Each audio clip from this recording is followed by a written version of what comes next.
So hello everyone, I welcome you all to UIS. So इस series के अंदर ये सीरीज़ आपकी स्टार्ट हुई है द हिंदू के एक्सप्लेनर सीरीज़ और एडिटोरियल को हम लोग डिटेल में सुबह 9:30-10 बजे के बीच में डिस्कस करते हैं। इसके अलावा प्रीलिम्स बूस्टर सीरीज़ जो कंप्लीट इंग्लिश में है, उसमें इंडियन एक्सप्रेस और बहुत सारी चीज़ें हैं। एमसीक्यूज एक तरीके से आप लोग का प्रैक्टिस हो जाता है, वो भी हो जाता है। इसमें क्या है कि हिंदू में खास तौर से ऐसे ऐसी हेडलाइंस टाइप होती हैं, देर इज़ अ पॉसिबिलिटी वहाँ पे हम लोग देखते हैं कि क्या क्या प्रीलिम्स आस्पेक्ट से इसमें जो है इंपॉर्टेंस आपका निकल के आता है। तो इस सीरीज़ के अंदर we will try to cover all these things. बहुत ही शॉर्ट में चीज़ें आप नोट कर सकते हो और इनको सभी को आप प्रीलिम्स वाले रजिस्टर में ही अपने नोट करना है। तो शुरू करते हैं। पहले चीज़ तो ये है कि नई सीरीज़ है, तो आप लोग ज़रूर से इसको शेयर करें और यूआईएस चैनल को भी ज़रूर से सब्सक्राइब करें। तो देखो, एक हेडलाइंस अगर आप देखोगे, Thackeray camps hit out at Shinde groups whip. तो इसमें हमें जानना है विप क्या होता है, ये थोड़ा सा पॉइंट हमें पता होना चाहिए। तो विप की बात करें, जैसे आप मानो कि जब आप लोग स्कूल में थे तो क्लास का मॉनिटर हुआ करता था। अब क्लास का मॉनिटर और क्लास टीचर और स्टूडेंट्स के बीच में वो एक लिंक होता था। क्लास टीचर मॉनिटर को बोलता था कि सारे बच्चों को शांत करना, सारे बच्चों को ऐसे करना है, तो मॉनिटर उसी चीज़ को इम्प्लीमेंट करता था। कोई बच्चा अगर नहीं करता तो शिकायत कर देता था। आप ये मानो कि जो भी आपका लेजिस्लेटिव असेंबलीज होती हैं या पार्लियामेंट होता है, तो उसमें आपके पास पार्लियामेंट्री अफेयर्स मिनिस्टर होते हैं या स्टेट लेजिस्लेचर पे उसी तरीके के एक मिनिस्टर होते हैं, जो कि पॉलिटिकल पार्टी के द्वारा दायर या जारी किया हुआ जो डायरेक्शन है उसको इम्प्लीमेंट करते हैं। स्टेट असेंबली के अंदर या पार्लियामेंट के अंदर उसको इम्प्लीमेंट करते हैं।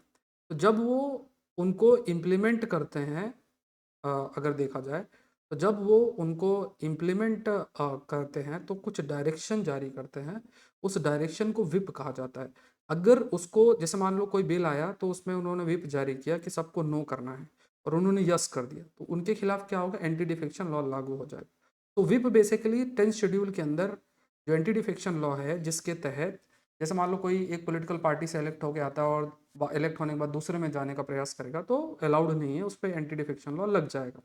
तो अगर जो विप जारी होता है उसको भी अगर फॉलो नहीं किया जाएगा तो वहाँ भी एंटी डिफेक्शन लॉ जारी होता है। तो 10th शेड्यूल के अंदर आपका ये चीज़ आपकी हाईलाइट की है। तो विप क्या है, एक रिटेन ऑर्डर है पॉलिटिकल पार्टीज़ को, पॉलिटिकल पार्टी के द्वारा, जो कि आपके जो लेजिस्लेटिव विंग होती हैं, जैसे मान लो कोई पॉलिटिकल पार्टी, उसकी लेजिस्लेटिव विंग हो, उसके एमपी एमएलएज हैं, तो वो जारी किया जाता है विप को। और अगर विप को प्रैक्टिस नहीं किया जाए या फॉलो नहीं किया जाए तो वहाँ पे फिर एंटी डिफेक्शन लॉ लागू होता है। ये पॉइंट याद रखना है। दूसरा, विपिंग क्या है, ये British practice of whipping in law to follow the party line. ये विपिंग शब्द है, ब्रिटिश प्रैक्टिस से आपका लिया गया है। और ये जो ऑफिस ऑफ विप है, हमारे संविधान में या किसी प्रकार रूल्स ऑफ हाउस या पार्लियामेंट के किसी भी लॉ में ये मेंशन्ड नहीं है। तो ये फैक्ट्स आपको ध्यान में रखना है। नेक्स्ट देखते हैं, Raisina dialogue, Italian prime minister Meloni to be the chief guest at the eighth Raisina dialogue. Raisina dialogue जिसे हम कहते हैं, तो रेजिना डायलॉग एक मल्टीलेटरल कॉन्फ्रेंस है, एनुअली होती है दिल्ली के अंदर, इंडिया के अंदर देखा जाए तो। रेजिना क्या, रेजिना हिल्स, जहाँ पे आपके न्यू दिल्ली का जो जैसे गवर्नमेंट ऑफ इंडिया का ऑफिस है या प्रेसिडेंशियल पैलेस वहीं पे है, रेजिना हिल्स में ही है, वहीं पे ये पूरा कॉन्फ्रेंस होती है। और this is basically observer research foundation, जो कि इंडिपेंडेंट थिंक टैंक है, in collaboration of ministry of external affairs, जिसको किया जाता है। तो इस बार अगर आप देखोगे तो इटालियन प्राइम मिनिस्टर जो मेलोनी है, उन्हें चीफ गेस्ट के रूप में रखा गया। तो यहाँ पे बहुत सारे ऐसे इश्यूज होते हैं, जियो पॉलिटिक्स, जियो इकोनॉमिक्स के जो इश्यूज हैं, उनको इम्प्लीमेंट आपका किया जाता है। तो ये पॉइंट्स आपको ध्यान में रखना है कि रेजिना डायलॉग बेसिकली क्या है, मल्टीलेटरल कॉन्फ्रेंस है ये। और एनुअली आपका न्यू दिल्ली के अंदर होता है, 2016 के अंदर ऑब्जर्वर रिसर्च फाउंडेशन के द्वारा ये आपका होस्ट किया जाता है। ऑब्जर्वर रिसर्च फाउंडेशन के द्वारा ये आपका होस्ट करता है। नेक्स्ट देखते हैं, 1300 year 13 year old Buddhist stupa found in Orissa.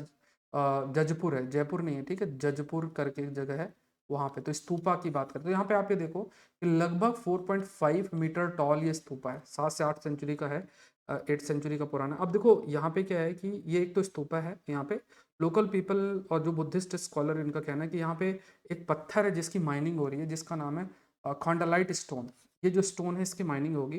खंडलाइट जो स्टोन है ये बेसिकली, जैसे बहुत सारी ऐसी जगहें हैं, अब उसको सुंदर करने के लिए इस स्टोन की ज़रूरत है। जो हेरिटेज साइट है उनको थोड़ी सुंदरता मेंटेन करने के लिए स्टोन की ज़रूरत है, इसलिए इसकी माइनिंग यहाँ से हो रही है। अब वहाँ के लोकल कह रहे हैं इससे हमारी एक प्रकार से जो हमारी लाइवलीहुड भी अफेक्ट होगी। At the same point of time ये एक इम्पॉर्टेंट जगह भी है, इतना ओल्ड बुद्धिस्ट ग्रुप है, that will also be affected, तो कल्चरल हेरिटेज का भी आपका लॉस है। तो ये थोड़ा सा आपको ध्यान में रखना है। तो हमने we have discussed about whip के बारे में, रेजिना डायलॉग के बारे में, स्तूपा के बारे में। एक नेक्स्ट है नॉर्थ आयरलैंड डील के बारे में। UK EU start new chapter on North Ireland trade pact. तो नॉर्थ आयरलैंड जो है ये एक ब्रिटिश प्रोविंस है। नॉर्थ आयरलैंड, जैसे देखो ये नॉर्थ आयरलैंड है और ये आपका आयरलैंड है, ये आपका पूरा यूके के अंदर आता है। अब इसमें देखो इंटरेस्टिंग क्या है कि यहाँ पे जो यूके है वो ईयू का हिस्सा नहीं है, आयरलैंड ईयू का हिस्सा है, और नॉर्थ आयरलैंड और आयरलैंड के बीच में ओपन बॉर्डर है। अब जैसे मान लो ट्रेड होता है, तो जब सभी लोग यूरोपियन यूनियन का हिस्सा थे तो उसमें आसानी से बॉर्डरलेस ट्रेड होता था, यहाँ से यहाँ सामान जा सकता था, यहाँ से यहाँ जा सकता था। अब क्या है, क्योंकि यूके यूरोपियन यूनियन से बाहर चला गया, तो अब क्योंकि नदर्न आयरलैंड का बहुत ट्रेड कनेक्शन आयरलैंड से, और नदर्न आयरलैंड यूके का हिस्सा है, आयरलैंड यू का हिस्सा है, तो ऐसी स्थिति में क्या है, बहुत कॉम्प्लेक्सिटीज आ गई। तो कहा गया कि एक नदर्न आयरलैंड डील साइन की जाए।